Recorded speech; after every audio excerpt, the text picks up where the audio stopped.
누가복음 1장 26절에서 38절까지 말씀입니다. 페이지 신약 85쪽입니다.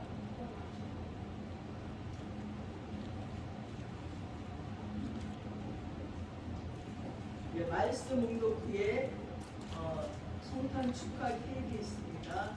장인영 분이 듣고 나서 촛불 켜고 그리고 예수님 생일 축하합니다. 찬양 듣고 그리고 들어가겠습니다. 자, 찾으셨는지 알고 누가복음 1장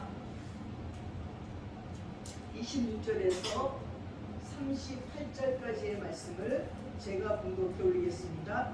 여섯째 날에 천사 가브리엘이 하나님의 보내심을 받아 갈릴리 나사렛이라는 동네에 가서 다윗의 자손 요셉이라 하는 사람과 약혼한 처녀에게 이르니 그 처녀의 이름은 마리아라. 그에게 들어가 이르되 은혜를 받은 자여 평안할지어다. 주께서 너와 함께 하시는도다 하니 처녀가 그 말을 듣고 놀라 이런 인사가 어찌하는가 생각하며 천사가 이르되 마리아여 무서워하지 말라. 내가 하나님께 은혜를 입었느니라. 보라 내가 잉태하여 아들을 낳으리니 그 이름을 예수라 하라. 그가 큰 자가 되고 지극히 높으신 이의 아들이라 일컬어질 것이요 주 하나님께서 그 조상 다윗의 왕위를 그에게 주시리니 영원히 야곱의 집을 왕으로 다스리실 것이며 그 나라가 무궁하리라. 마리아가 천사에게 말하되 나는 남자를 알지 못하니 어찌 이 일이 있으리이까. 천사가 대답하여 이르되 성령이 내게 임하시고 지극히 높으신 이의 능력이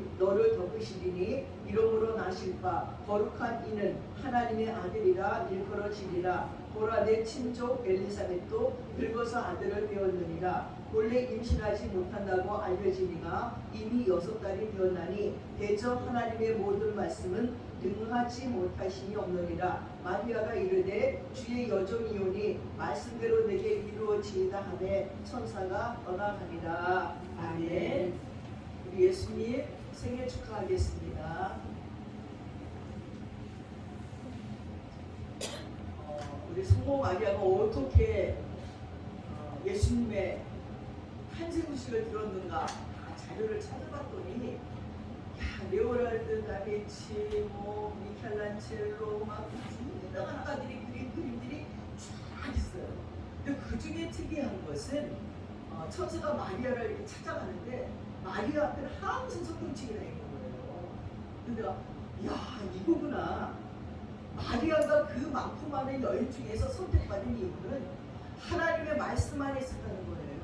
날마다 성경을 읽으면서 그 구약에 예언된 말씀을 읽으면서 마음에 사모하고 그리고 야 진짜 하나님께서는 진짜 이 민족을 구원할 메시아를 보내주시겠구나 하는 그런 은혜 가운데 있었을 적에 그 마리아에게 가브리엘 천사가 찾아간 것입니다.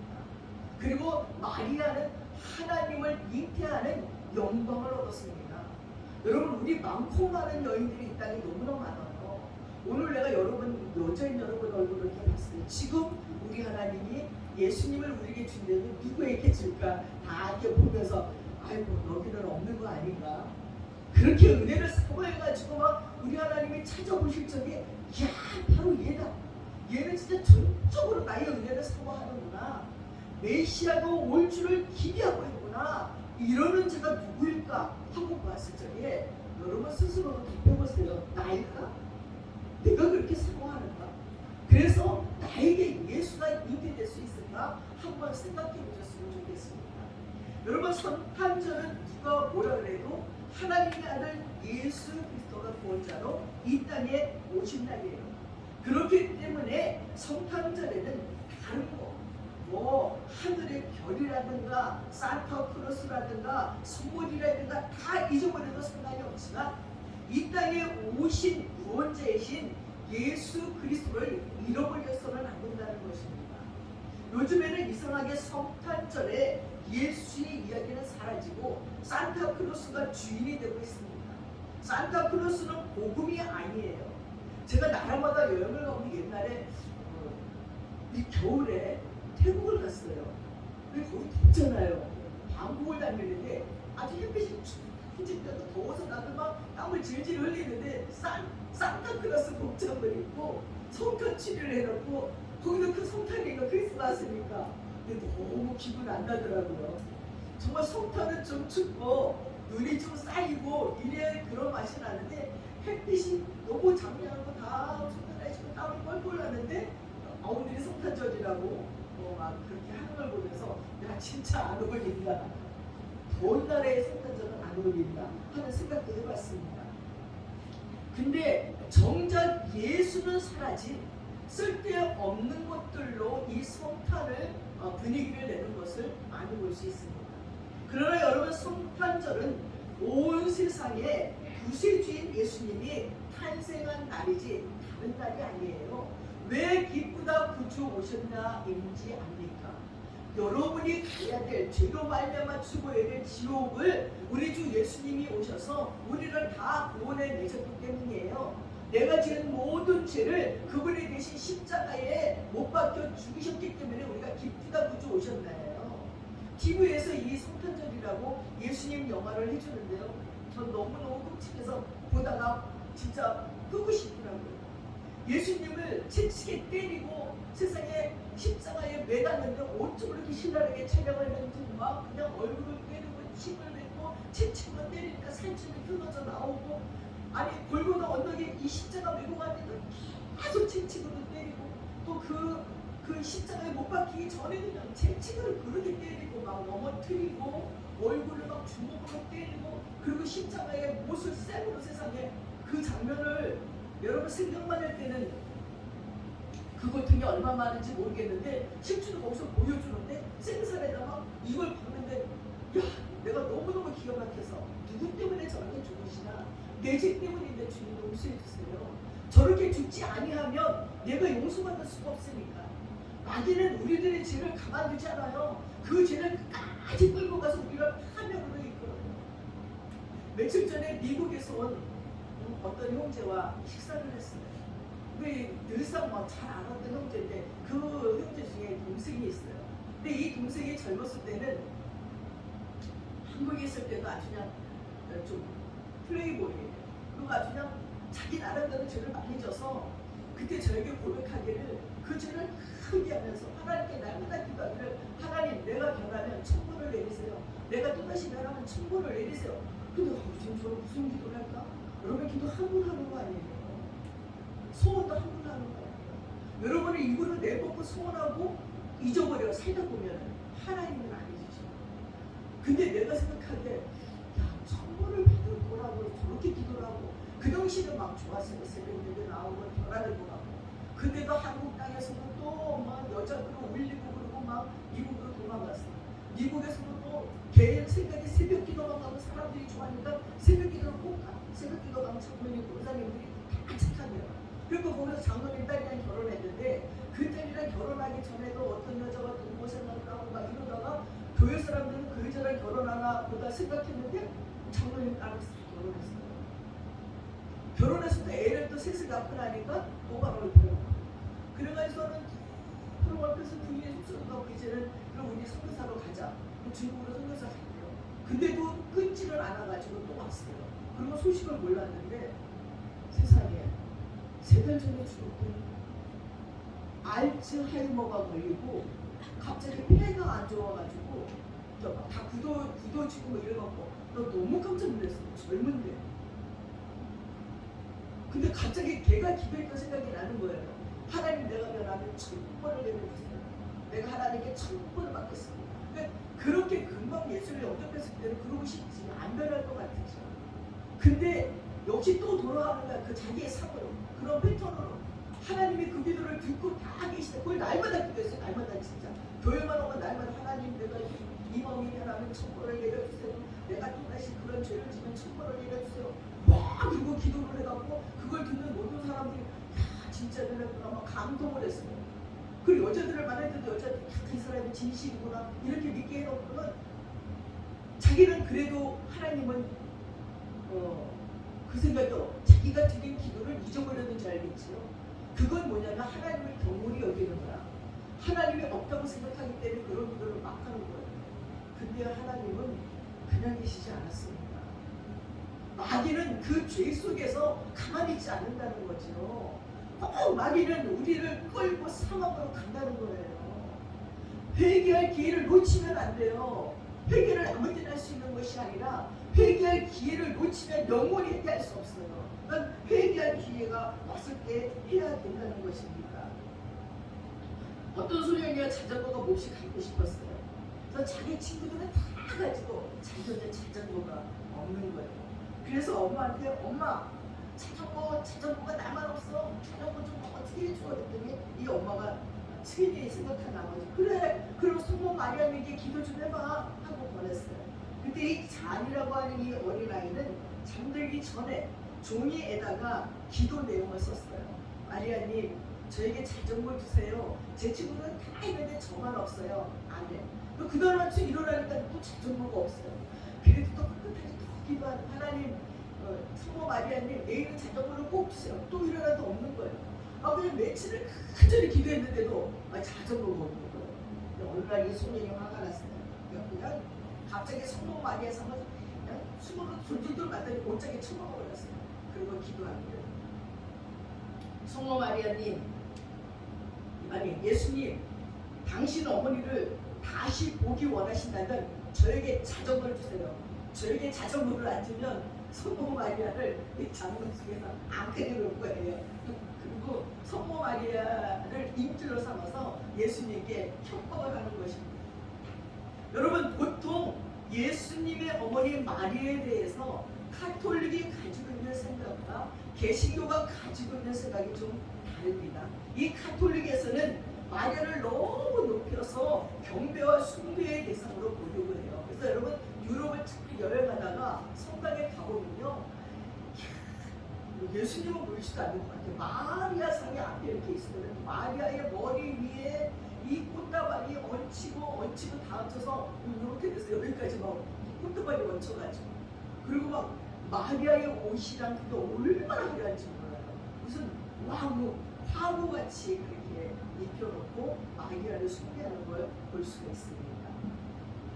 그래서 어떤 경우에는 마리아를 영원한 동정녀라고 칭하기도 합니다. 그럼 영원한 동정녀 아니잖아요. 자식들이 있잖아요.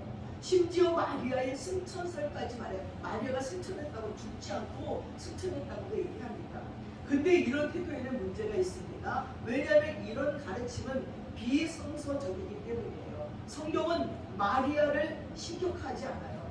마리아는 영원한 동정녀도 아니고 승천한 것도 아닙니다.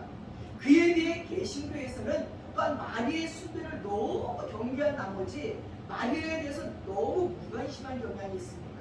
그래서 마땅히 본받고 따라야 될 마리아의 믿음의 결단과 헌신과 순종마저도 놓치고 있습니다.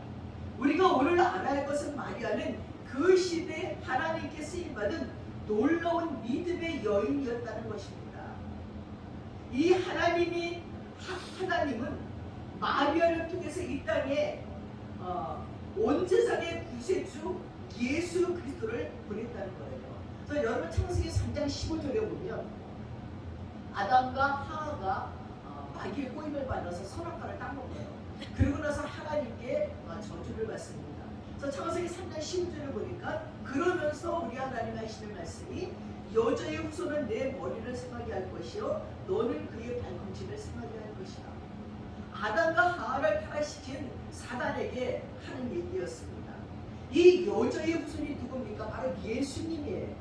예수님께서 마귀의 머리를 상하게 할 것이고, 이 마귀는 하나님의 아들인 발꿈치를 상하게 하는 것이 바로 오늘 예수님이 오셔서 탄생하시고 십자가에 죽으신 겁니다. 오늘 우리가 읽는 본문이 바로 그 이야기예요. 오늘 본문에 보면 하나님은 천사 가브리엘을 이 땅에 보내서 메시아인 예수를 잉태할 여인을 찾도록 했습니다. 근데 뜻밖의 천사 가브리엘은 저 갈릴리 나사렛 땅에 알려지지도 이름도 알려지지도 않은 틴에이저의 소녀 마리아에게 나타났어요. 그리고 마리아에게 내가 수태하여 아들을 낳을 것이냐고 수태 고지를 합니다. 여러분들 수태 고지가 뭔지도 모르겠지. 예수님이 태어난다는 걸 고지해준다, 알린다는 얘기예요. 그래서 천사 가브리엘이 동정녀 마리아에게 나타나서 예수 그리스도를 네가 잉태한다 하고 예고해주는 사건을 수태고지라고 얘기합니다. 왜 하나님께서는 당시에 수많은 동정녀들 중에 하필 마리아를 통해서 이 땅에 메시아를 보냈을까요? 저는 그것이 바로 많은 그 유럽의 유명한 화가들이 마리아의 그 수태고지 그 사건을 그리면서 끊임없이 마리아 앞에 성경책이 있는 것을 봤어요. 어떤 그림에도 성경책이 없는 그림이 하나도 없었어요. 저 3, 40장을 막 보면서 야, 이거구나. 천사 가브리엘이 그 많은 여인 중에 찾아낸 것이 바로 마리아인데 왜 마리아가 찾아졌을까? 그는 하나님의 말씀을 경청하는 자였다는 거예요. 하나님의 예언의 말씀들을 기다리고 있었다는 것입니다. 당시의 세계를 정복한 로마엔 철학적으로 윤리적으로 가꾸어진 아름다운 여인들이 수없이 많이 있었어요. 또 예루살렘에만 해도 그것의 유대의 엄격한 종교적인 훈련을 받은 좋은 믿음의 여인들이 얼마나 많았겠습니까? 그런데 하나님은 그들 가운데서 예수님을 잉태할 사람을 찾지 않고 나사렛 동네에서 처녀 마리아를 선택해서 이 땅에 오실 메시아를 잉태하게 했습니다. 수많은 동정녀들 가운데 마리아가 예수님의 성모로 선택받은 이유가 뭘까요? 우리는 오늘 주님께서 이 땅에 오신 성탄절이 은총의 절기를 보내면서 마리아의 믿음과 순종과 헌신을 배웠으면 좋겠습니다. 사랑하는 여러분, 옛날에 왕이 자기 부인을 얻을 때도요, 온 나라에 아가씨들을 다 모아서 제일 아름답고 교양이 있고 감은 좋고 학식이 있고 다 따져서 왕후를 삼았어요. 그래서 그 왕후에게서 난 아기에게 왕위를 인정시켜줍니다. 근데 여러분, 일개의 왕도, 한 나라를 지배하는 왕도 왕후를 찾을 적에 그런 여인을 찾는데, 세상에 하나님께서 이 온 세계 중에 온 인류를 구원할 예수 그리스도 메시아를 잉태케 하는 여인을 찾는데 얼마나 정성을 들였겠어요. 거기서 뽑힌 여인이 마리아라는 거예요. 대단해요. 첫 번째, 우리는 본문에서 마리아가 하나님의 선택을 받고 예수님을 잉태해서 예수님의 어머니가 된 것은 하나님의 은혜라는 사실을 알 수 있습니다. 본문 26절과 27절을 한번 보십시오. 함께 읽겠습니다. 여섯째 날에 천사 가브리엘이 하나님의 보내심을 받아 갈릴리 나사렛이라는 동네에 가서 다윗의 자손 요셉이라는 사람과 약혼한 처녀에게 이르니 그 처녀의 이름은 마리아라고 했습니다. 여섯째 날에 천사 가브리엘이 하나님의 보내심을 받들어서 갈릴리 나사렛이라는 동네에 가서 다윗의 자손이라 하는 사랑과 종모난 처녀에게 이르니 그 처녀의 이름은 마리아라. 여기에 보면 성경은 마리아를 소개하면서 굳이 그가 갈릴리 나사렛이라는 동네, 그리고 다윗의 자손 요셉이라는 사람과 정원한 처녀로 마리아를 소개했습니다. 여러분, 왜 성경은 마리아의 고향을 밝히고 있을까요? 그것도 그냥 나사렛이라고 말하지 않고 성경은 나사렛 동네라고 표현하고 있습니다. 성경이 굳이 나사렛을 강조해서 소개하는 것은 나사렛이라는 동네는 작고 인구도 적은 사람들에게 좋은 평가를 받는 동네가 아니었기 때문일 거예요. 나사렛에 가보니까요, 우리나라 시골 같은 분위기예요.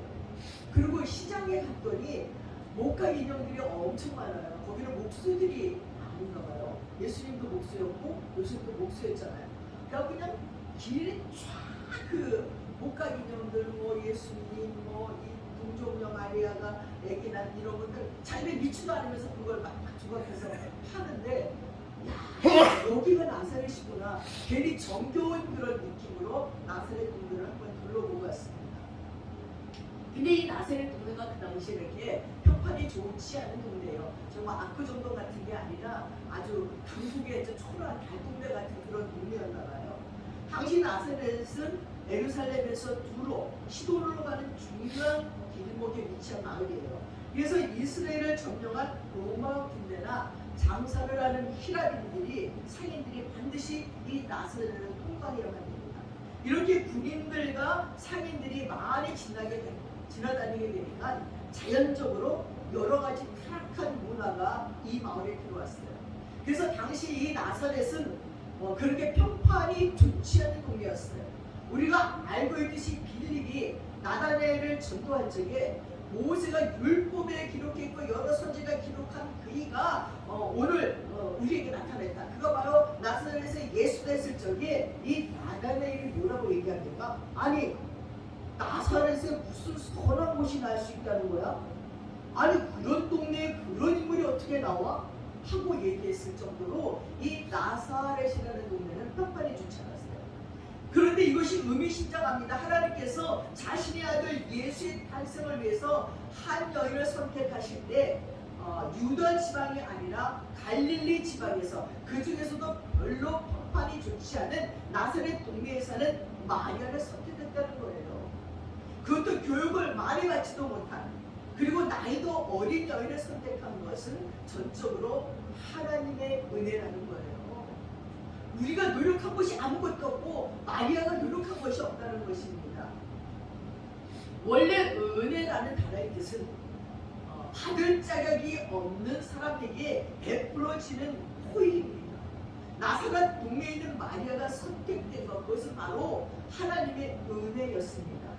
그래서 천사 가브리엘이 마리아를 만나서 한 첫 번째 말이 뭡니까? 은혜 받은 자요 라는 말이었어요. 한번 20편처럼 한번 봅시다. 그에게 들어가 가로되 은혜를 받은 자여 평안할지어다. 주께서 너와 함께 하시도다 하고 말했습니다.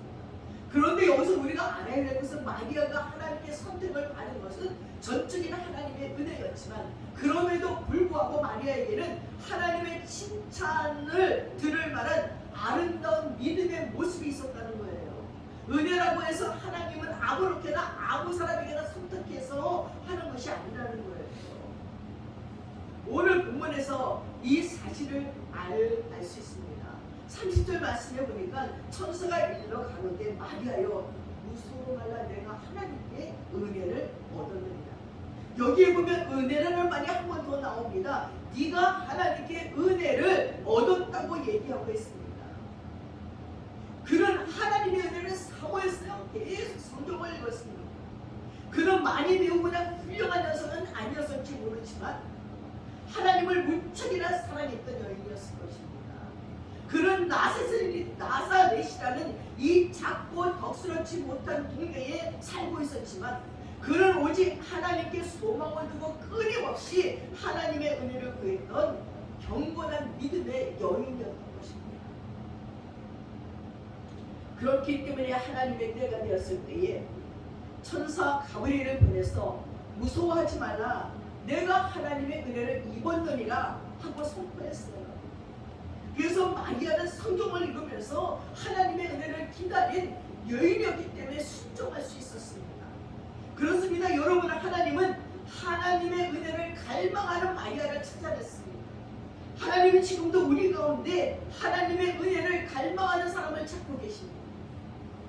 이 세상을 한탄하거나 비판하거나 분노로 사는 사람들이 아니라 더럽고 추한 세상 한가운데서 살면서도 세상을 따라가지 않고 오직 하나님의 은혜를 찾는 사람, 바로 그런 자를 하나님은 찾고 있습니다.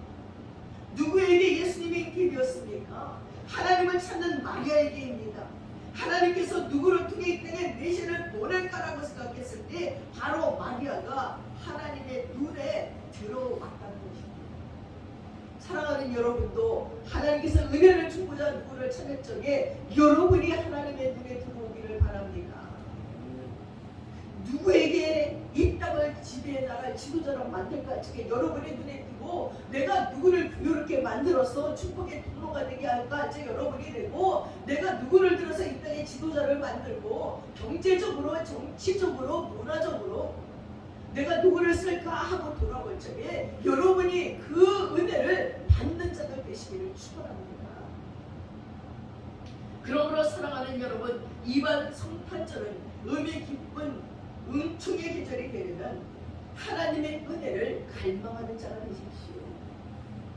바로 하나님의 은혜를 갈망하는 자들에게 성탄의 기적이 일어날 수 있다는 사실을 알아야 됩니다. 대저 하나님의 말씀은 능치 못함이 없습니다. 두 번째, 우리는 본문에서 마리아가 얼마나 놀라운 믿음의 여인이었는지를 알 수 있습니다. 마리아는 지구상에서 가장 큰 기적, 성탄의 기적을 직접 체험한 사람입니다. 우리는 마리아가 가지고 있었던 하나님에 대한 놀라운 믿음과 순종을 기억해야 될 것입니다. 본문에 보면 하나님의 천사 가브리엘이 마리아에게 나타나서 네가 숭배하고 아들을 낳게 될 것이라고 말합니다. 근데 우리가 알다시피 그때 마리아는 처녀였습니다. 아니, 어떻게 순결한 처녀가 아기를 숭배할 수가 있습니까? 사실 이거는 말도 안 되는 것입니다. 근데 마리아는 천사가 전해주는 숭배고지를 듣고 어떻게 반응했을까요? 본문 30절을 한번 보면은 마리아가 천사에게 말하되 나는 사내를 알지 못하니 어찌 이 일이 있으리까? 여기에 보면 마리아가 첫 번째 반응은 어떻게 이런 일이? 라는 반응입니다. 어떤 화가가 그림을 그렸는데 이 장면을 그렸더라고요. 천사가 와서 이제 당신이 아들을 낳을 것인가 마리아가 우선 그렇게 주사들을 어떻게 이런 일이야, 이런 표정으로 그림을 그리기 있어서 재밌다 그러고 왔습니다. 정말 어떻게 이런 일이? 여기에 보면 마리아의 첫 번째 반응은 어떻게 이런 일이? 마리아가 생각할 때 이거는 도저히 말도 안 되는 불가능한 일입니다. 내가 사내를 알지 못하는데 잉태한다고요? 이것은 도저히 믿을 수 없는 일이라는 반응입니다. 여기에 내 천사가 이렇게 말합니다. 성령이 내게 임하시고 지극히 높으신 이의 능력이 너를 덮으리니 이러므로 나실바 거룩한 자는 하나님의 아들이라 일컬으리라. 천사는 마리아에게 불가능이라고 생각하는 일이 어떻게 이루어질지를 자세히 말해줬습니다. 지극히 높으신 이의 능력이 너를 덮으리라고 말했어요. 전에 어떤 친구가 저에게 말하는 거예요. 교회도 열심히 다녀. 근데 나는 정말 믿어지지 않는 게 있다는 거예요. 뭐가 믿어지지 않니? 너 세례도 받고 또 교회도 열심히 나가는데. 예, 목사님이 믿어집니까? 어떻게 처녀가 아기를 낳냐고. 내가 다른 건 다 믿을 수 있는데 난 그것만은 못 믿겠대. 그건 아마 그냥 써놓은 거예요. 아니 근데 처녀가 아기를 낳는 사건, 예수가 잉태되고 태어나는 사건이 못 믿는다면 뭘 믿지? 성경에 믿을 게 없는 거예요. 거기가 시작인데 동정녀 마리아에게 예수가 탄생되고 그 예수가 우리에게 구원을 베푸시고 우리를 천국으로 이끄는 것이 성경, 그게 복음인데 예수가 동정녀 마리아에게 성령으로 잉태된 것을 믿지 못한다면 다른 걸 어떻게 믿어요? 아무것도 믿을 수 없어요. 근데 이것이 믿어지는 체험이 놀라운 겁니다. 뭐 딱히 설명할 수는 없지만 야, 예수님께서 그리고 하나님께서 어린 처녀에게 낮고 낮아서 오시는데 정자로 오셔가지고 그 놀라우신 하나님이 인간 10살 먹은 소녀의 몸에 정자로 오셔서 그리고 잉태하시고 태어나셔서 우리를 위해서 죽어주러 오시는 이 사건은 정말 놀라운 사건이에요. 온 세계가 이 성탄절에 메리 크리스마스 하면서 기뻐하고 찬양하는 겁니다. 이 성탄절에 여러 가지 이야기와 사건이 일어나는 것은 바로 내 영혼을 구원해주시는 예수님, 내 영혼을 구원해주시는 하나님의 은혜를 우리가 믿고 그리고 그것이 체험되기 때문에 이 난리를 피우는 것입니다. 여기에서 나오는 덮는다라는 단어가 중요한데 이것은 원래 구약 성막에 사용되는 용어예요. 성막에 세워진 다음에 그 위에 구름이 성막을 쫙 덮었어요. 바로 그것을 가리키는 단어예요. 그렇기 때문에 마치 하나님의 임재를 상징하는 구름이 성막을 덮듯이 지극히 높으신 이의 능력이 마리아를 덮을 것이라는 것입니다. 마리아는 사내를 알지 못하지만 하나님의 능력이 임함으로 아기를 가질 수 있게 될 것이라는 말이에요. 천사 가브리엘은 마리아에게 분명한 믿음을 심어주기 위해서 한 가지 예를 들었습니다. 그것은 바로 마리아의 먼 친척 엘리사벳입니다. 늙어서 나이가 늙었는데도 아들을 갖지 못하더니 원래 그 여인은 수태하지 못하는 여인이고 나이도 많이 먹었는데 평생 아기도 갖지 못하는 할머니가 놀랍게도 하나님의 능력으로 아기가 잉태됐어요. 얼마 전에 6개월 전에 세례 요한을 잉태한 것입니다. 이건 정말 이해할 수 없는 것이지만 실제 일어난 일을 자기 친척 엘리사벳을 통해서 볼 수 있는 것을 가르쳐 주는 것입니다. 그래서 37절에 이렇게 말합니다. 대저 하나님의 모든 말씀은 능치 못하심이 없느니라. 아멘입니다. 능치 못할 일은 아무것도 없습니다. 성경은 과학을 무시하지는 않지만 과학을 초월하는 일들이 많이 기록되어 있습니다. 또 신자들의 생활 속에는 과학적으로 증명되기 어려운 기적들이 종종 일어나고 있습니다. 사실 과학이라는 것은 하나님이 만들어 놓은 법칙 가운데 인간이 발견한 것이 지나지 않습니다. 인간이 발견하지 못한 하나님의 법칙은 아직도 무궁무진합니다. 때문에 인간이 이해할 수 없는 일이라고 납득할 수 있는 일이라고 거짓말로 생각해서는 안 됩니다. 여러분의 이 핸드폰이 이해가 됩니까? 나는 우리 교수는 이 핸드폰 안에 모든 게 들어있는 게 이해가 안 돼요. 어떻게 이 안에 이 모든 걸 집어넣을 수가 있을까? 그리고 점점 업그레이드 돼요. 점점. 아니 세상에 이거 하나만 있으면 모든 일이 끝나요. 뭐 이건 이해됩니까? 우리가 이해할 수 없는 것이 이 땅에 너무나 많아요. 근데 그것을 더 충만한 것이 바로 하나님의 능력이라는 것을 기억하시기 바랍니다. 요즘 우리들은 시험관 아기에 대해서 너무 잘 알고 있어요. 생명공학이 발달해서 남자의 정자와 여자의 난자를 수정하는 방법이 아니고도 얼마든지 다른 방법으로 가능하다는 걸 알고 있습니다. 요즘 지난번에 온 나라를 떠들썩하게 했던 이 한우석 박사 신드롬이 바로 이거죠. 남자의 정자와 여자의 난자가 아니라 체세포의 핵을 가지고도 얼마든지 똑같은 사람을 복제할 수 있다는 거예요. 이미 동물 시험은 다 마쳤습니다. 그리고 인간도 만들어낼 수 있다는 거예요. 과학적으로는 가능하다고 말합니다. 이미 하나님께서 우리에게 나타나서 마리아에게처럼 말했다면 아마 우리는 그러면 믿지요 하고 말했을 거예요. 보십시오. 모자라는 사람의 과학으로도 모자라는 인간들의 과학으로도 이렇게 가능한데 창조주 하나님께서 왜 못하십니까? 누가 뭐라게 해도 하나님은 창조주이십니다. 천사 가브리엘이 하나님의 모든 말씀은 능치 못함이 없다고 하자 마리아가 이렇게 응답합니다. 주의 계집종 예언이 말씀대로 이루어지리이다. 여러분 보십시오. 마리아는 하나님의 말씀에 능치 못함이 없음을 믿었어요. 하나님께서 하시면 메시아가 자기를 통해 얼마든지 이 땅에 탄생하게 되리라는 사실도 믿었다는 거예요. 특히 45절에 보면 이런 말씀이 나옵니다.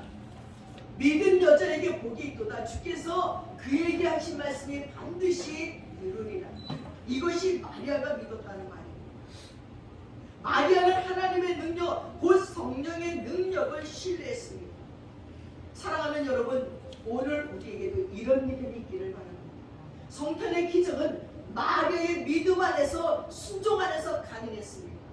마리아의 때는 생명공학이니 배아, 줄기, 세포니 이런 과학은 없었지만 그래도 마리아는 믿었습니다. 그 결과 이 땅에 그리스도가 오셨습니다. 온 세상의 구세주가 탄생하는 기적이 마리아의 믿음을 통해 순종을 통해 이루어졌고 결국 마리아는 하나님의 어머니가 되는 축복을 누리게 되었습니다. 사랑하는 여러분, 어쩌면 마리아는 예수님에 대한 기쁜 소식, 즉 복음을 인류 역사상 최초로 들은 사람이 된 것입니다. 듣기만 한 것이 아니라 사실 그대로 믿었습니다. 그래서 현대 신화 성사학자인 레이몬드 브라운은 마리아를 예수 그리스도의 최초의 제자라고 말했습니다. 여러분, 이 바로 순종의 구원의 역사예요. 하나님께서 이 땅을 창조하시기에 말씀으로 창조된 모든 만물이 순종했어요. 하늘이 있고 땅이 있고 바다가 있고 식물이 있고 동물이 있으나 할적에 다 순종함으로 이 세계가 이루어졌습니다. 노아 또한 하나님 말씀에 순종해서 다시 온 세상이 홍수로 될 적에 방주를 만들고 다시 최초의 인간이 됐습니다. 아브라함의 순종으로 말미암아서 믿음의 조상이 됐습니다. 모세의 순종으로 말미암아 이스라엘 백성들을 애굽에서 구원해서 가나안 땅으로 인도할 수 있었습니다. 마리아의 순종으로 인류를 구한 메시아가 태어났고, 예수님의 순종으로 우리에게 인류를 구원하는 은혜가, 우리에게 바로 은혜가 임하게 되었습니다. 사랑하는 여러분, 마리아의 순종이 우리에게 얼마나 중요한지, 여러분도 하나님의 말씀이 임할 적에 그대로 순종하시는 여러분 되시기를 축원합니다. 세 번째, 우리는 본문에서 마리아의 순종과 헌신의 아름다운 삶을 볼 수 있는데, 이 믿음의 여인 마리아는 자신이 아기를 갖게 될 것이라는 하나님의 말씀에 순종하고 자신의 삶을 하나님께 기꺼이 드렸어요. 천사 가브리엘이 마리아에게 수태고지하자 마리아는 주의 계집종이니 말씀대로 이루어지리. 여기에서 우리는 마리아가 자신을 주의 여종, 계집종이라고 한 것을 주위에서 보십시오. 종이란 주인의 말을 전적으로 믿고 따라야 되는 존재입니다. 종은 주인에게 예, 주인님이라고 말해야 됩니다. 안 돼요, 주인님이라고는 말할 수 없습니다. 마리아는 자신 스스로를 일러 하나님의 여종, 계집종이라고 불렀어요. 이것은 하나님이 무슨 말씀을 하시든지 따르겠다는 의지의 표현입니다. 그리고 내게 이루어지리이다 라는 말은 헬라어로 게노이토라고 얘기하는데, 이 단어는 문법적으로 보면 마음의 간절한 소망을 나타낼 때 쓰는 단어예요. 마리아는 어쩔 수 없이 그렇게 되기를 바라는 것이 아니라 오히려 적극적으로 그 일에 자신을 통해 이루어지기를 간절히 사모했다고 할 수 있습니다. 그러나 우리가 당시 상황을 이해한다면 마리아의 헌신이 얼마나 어려운지를 알 수 있습니다. 그 당시 사회관습과 가치관은요, 지금과는 비교할 수 없을 정도로 엄격했습니다. 당시의 상황에서 결혼하지 않은 처녀가 아기를 갖는다는 건 곧 죽음을 의미합니다. 여러분 한번 생각해 보십시오. 아직 결혼도 하지 않은 마리아가 아기를 가졌다는 소문이 떠돌게 될 적에 마리아가 갖는 수모와 수치를 엄청나게 겪게 될 것입니다. 그리고 그 당시는 부정한 여인이면요, 동네 어귀에 됐고 공동체의 그 삶이기 때문에 동네 어귀로 중심으로 마리아를 데려다 놓고 모든 사람이 돌로 쳐서 때려 죽이는 일이 거기에서 있었던 것입니다. 그런 일을, 그런 죽음을 당해야 되는 일이 바로 이 일입니다. 또한 만약에 그 소문이 요셉에게 들리면 당장 정원한 것을 파혼하자고 할 것입니다. 그러면 그는 평생 부정한 여인으로 찍혀서 행복한 삶을 살 수 없어요. 그럼에도 불구하고 마리아는 순종하기로 결단했습니다. 그는 자신의 행복을 생각하지 않고 자신의 삶 전부를 하나님께 드렸어요. 그리고 하나님의 뜻을 이루기 위해서 자신은 어떠한 고난도 어떤 값비싼 대가도 치르겠다고 각오하고 있습니다. 이것이 바로 은혜 받은 자의 특징입니다. 하나님의 은혜를 경험한 사람은 자기 머리로 계산하고 판단하지 않고 자기에게 손해가 될 것 같으면 부인하고 반대하는 자가 아니라, 은혜를 받은 자는 하나님의 뜻이라면 기꺼이 손해를 볼 수 있는 사람들입니다. 이것이 바로 마리아가 하나님께 쓰임받은 놀라운 삶의 특징이라고 할 수 있습니다. 몰로카의 섬에 다니엘 선교사가 있습니다. 이 저주받은 문득병 환자들이 하나둘 모여서 사는 그 몰로카의 섬에 이 다니엘 선교사가 선교를 하러 갔어요. 그랬더니 아무리 복음을 전해도 이 한센병 환자들이 복음을 듣지 않습니다. 왜? 너는 건강하니까. 그래서 이들이 삶이 얼마나 엉망진창인지 몰라요. 음란하지요, 더럽지요, 수도 물도 안 나오지요, 약도 없지요, 집도 청소도 하지 않지요. 그러니까 점점 이 문득병들이 퍼지는데 도저히 두고 볼 수가 없는 거예요. 전도도 안 되지. 또 나라에서는 완전히 그 버린 곳이기 때문에 어떤 복지 혜택도 없는 거예요. 그 다니엘 신부가 기도하잖아요. 하나님, 저에게 문둥병이 걸리게 해주세요. 그 오늘 아침에 일어났더니 진짜 몸에 문둥병이 난 거예요. 그래갖고 이 다니엘 신부는 밖으로 나가 소리 지르면서, 여러분, 저도 여러분과 똑같습니다. 저도 여러분과 하나입니다. 저를 보십시오. 저도 한 세평화자입니다. 소리 지르고 다니니까 그 문둥병이 창문 열고 보다 미쳤어. 아니, 문둥병 걸리게 저렇게 좋다고 난리를 피네. 그때부터 이 다니엘 신부의 그 얘기를 듣고 예수를 영접합니다. 그리고 그때부터 이 다니엘 선교사는 나라에다가 막 요청을 해요. 그래갖고 수도도 들어오게 해주고, 그리고 황정도 집도 짓게 만들어주고, 약품도 오게 만들고, 군대도 오게 만들고 막 해가지고서는 그 몰로카이 섬의 한센 병자들을 위해서 희생하다가 간 다니엘 신부가 있습니다. 그러나 하나님의 말씀에 순종해서 그에게 준 그 사명에 감사하면서 하나님의 복음을 증거하고자 건강하고 잘생긴 청년이 들어가서 그들을 위해서 헌신하고 그들을 위해서 생명을 바쳤습니다.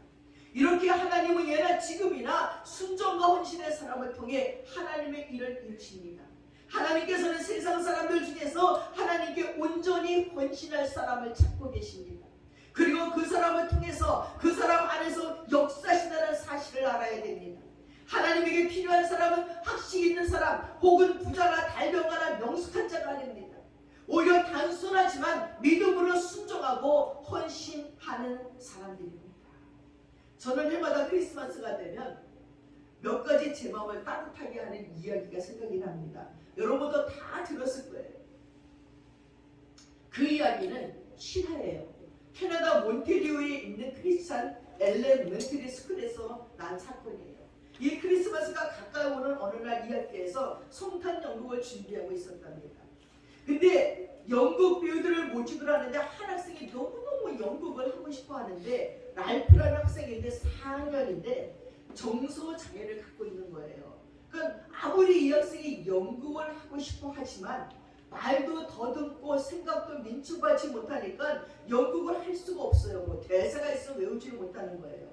그러나 한 크리스찬 선생님은 어떻게 해서든지 이 랄프에게 용기를 주고 싶었어요. 그래서 배역을 하나 맡겼는데 아무런 액션도 없는, 별로 말을 많이 하거나 뭐 그런 배역을 맡을 수가 없으니까, 그래서 대사가 가장 적은 배역 하나를 찾아냈는데 그것이 바로 여관집 주인 역할이에요. 그래서 요셉과 마리아가 아기를 뵌 마리아를 데리고 요셉이 여관에 문을 콱콱콱 두드렸을 적에 그 여관 주인은 한마디 말만 해요. 방 없어요. 그러니까 이것은 랄프라도 감당할 수 있다고 생각을 한 것입니다. 그래서 선생님이 열심히 연극 연습을 시켰습니다. 한마디 말이니까 정성스럽게 또박또박 발음하는 연습을 했어요. 방 없어요. 그 말만 하면 되는 거야. 그것을 3번 하기를 받습니다. 한 번은 물러간 것이 아니라 큰일 났는데요. 당진세 방 없어요. 그 다음에 다시 큰일 났는데요. 이 사람이 아기를 낳을 것 같아요. 어떻게 좀 봐주세요. 그러면 한 번 더 방 없어요. 이렇게 3번만 하면 되는 거예요. 드디어 연극이 시작됐어요. 연극을 지도했던 모든 분들은 숨을 죽이면서 랄프가 어떻게 연기를 할까, 감당할까 지켜보고 있었어요. 드디어 요셉이 마리아를 데리고 여관 앞에 도착했습니다. 여관을 막 두드립니다. 주인이 나왔습니다. 랄프가 나와서 또박또박 방 없어요 하고 말했습니다. 근데 요셉과 마리아는 가지 않고 한 번 더 매달리잖아요. 큰일 났어요. 이 사람이 곧 아기를 낳을 것 같아요. 방 좀 주세요. 또 방 없어요 하고 얘기했어요. 근데 이제 한 번만 더 하면 되는 거예요. 그런데 어떻게 사장을 하겠습니다. 추운데 어디로 가겠습니까? 제발 지금 아이가 나올 것 같아요. 그랬더니 이야기를 듣자 갑자기 이 랄프라는 소년이 눈물을 글썽이기 시작하더니 큰 소리로 말하기를, 그러면 제 방으로 오세요. 연극 중에는 방 없다고 말하려니까 이 사람은 자꾸 사정을 하니까, 그러면 제 방으로 오세요. 제 방으로 오세요. 연극의 약속은 깨졌어요. 그러나 그것은 숙연한 감동이었습니다. 제 방으로 오세요 하는 말을 들은 관중들은 다 함께 눈물을 흘릴 수밖에 없었다는 것입니다. 사랑하는 여러분, 누가 그리스도를 그리스도를 받아들일 수가 있을까요? 이런 단순한 믿음을 가지고 자기의 방을 내어놓을 수 있는 사람이라는 거예요. 어떤 사람이 천국에 갔더니요, 안내하는 천사를 따라서 이것저것 둘러보는데요, 한 곳에는 혀가 수북히 쌓여있대요. 이거 뭔 일이지? 깜짝 놀라 천사에게 물었어요. 아니 천국에 왜 혀들입니까? 그때 천사가 하는 말이, 이것들은 모두 목사님들의 혀입니다. 또 한 군데를 가는데 귀만 잔뜩 쌓여있는 거예요. 아니 여기는 왜 이렇게 귀가 잔뜩 쌓여있습니까? 천사가 말하기를, 이건 성도들의 귀입니다. 목사님들은 좋은 말만 했기에 혀만 왔고 천국에 왔고, 성도들은 좋은 말만 들었기에 귀만 천국에 왔다는 것입니다.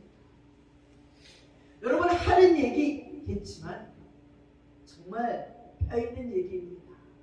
목사들은 입으로만 복음을 증거하고 성도들은 귀만 듣고 행동이 없을 적에 천국에 혀만 오면 천국에, 혀만 천국 올 자격이 있고 귀만 천국에 갈 자격이 있는 그런 자들이 될까봐 염려됩니다. 사랑하는 여러분, 오늘날 많은 사람들은 자기의 방문을 잠가둡니다. 그리고는 방 없다고 말합니다. 바쁘다고 시간이 없고 돈이 없다고만 말합니다. 그러나 주님은 자기의 방을 열고 주님을 맞이할 수 있는 사람을 찾고 있습니다. 이번 성탄절에는 우리가 마리아처럼 준비했으면 좋겠습니다. 주의 계집종이니 말씀대로 내게 이루어지리이다. 그렇습니다. 하나님의 은혜를 사모하십시오. 성탄의 기적을 믿음으로 바라보십시오. 무엇보다 주님께 헌신된 마음으로 성탄을 준비하는, 순종하는 축복된 삶이 되시기를 바랍니다. 혀와 기만의 헌신이 아니라 마리아처럼 죽음을 각오하고 순종하시기 바랍니다. 기도하겠습니다. 사랑하는 아버지, 마리아의 순종으로 우리 주 예수님이 이 땅에 오실 수 있었습니다. 예수님의 순종으로 우리는 천국 갈 구원의 길이 열려졌습니다. 하나님, 우리는 어떻게 순종해서 우리 주위에 있는 사람을 천국으로 인도해야 될까요? 우리 자신이 어떻게 구원받아야 될까요? 혹시 저희들의 혀만 갖고 가는 건 아닌지요? 저희들의 귀만 천국에 갈 자격이 있는 건 아닌지요? 하나님, 그런 어리석은 일 하지 않도록 도와주시고 마리아처럼 순종하여서 메시아를 잉태하는, 예수 그리스도를 잉태하는 하나님의 사람들 되도록 축복해 주시옵소서. 감사드리며 예수님의 이름 받들어 기도드렸사옵나이다. 아멘. 다 함께 자리에서 일어나셔서 찬송가 109장 찬양하겠습니다.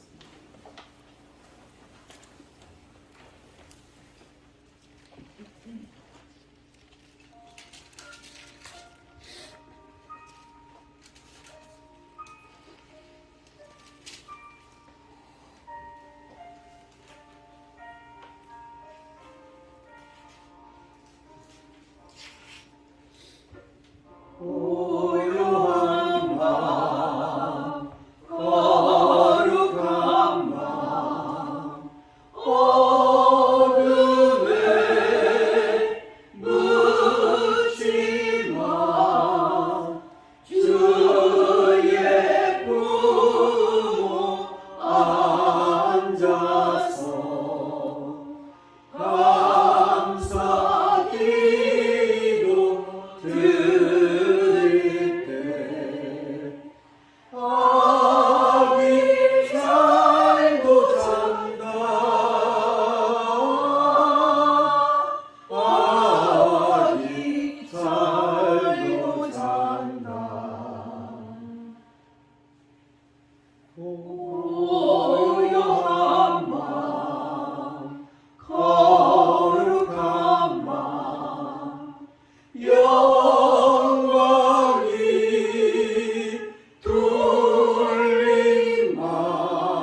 지금은 우리 주 예수 그리스도의 한없는 은혜와 우리 아버지 하나님의 풍성하신 사랑과 성령님의 감동감하시고 충만하신 은혜가 동정녀 마리의 순종으로 말미암아 이 땅에 예수를 탄생케 하신 귀한 은혜가 우리 각자의 머리 위에 영원토록 함께 하시옵기를 간절히 축원드리옵나이다.